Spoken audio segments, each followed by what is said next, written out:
Canyon County Commissioners met to discuss the future of the tent jail where 5 inmates have escaped in the last year and a half.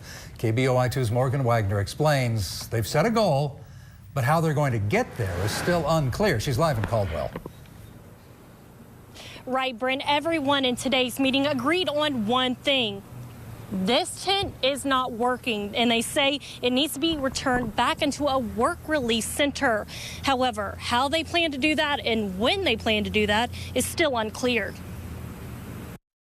With so many moving parts in play, the Canyon County Sheriff says transferring the tent facility back into a work release area won't come easy. This is a very in-depth, complex, judiciary-driven, regulatory-driven procedure to move from just a simple minimum security facility to a simple work release center. That's not the hard part.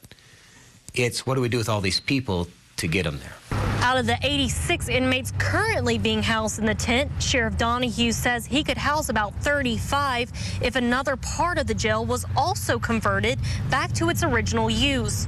But the remaining 50 inmates would be left without a place to sleep. But in the next 30 days, I believe the facilities manager, Navarro, will start pulling some bunks out of there and start modifying to put a attorney-client visitation area in that living unit because that's required.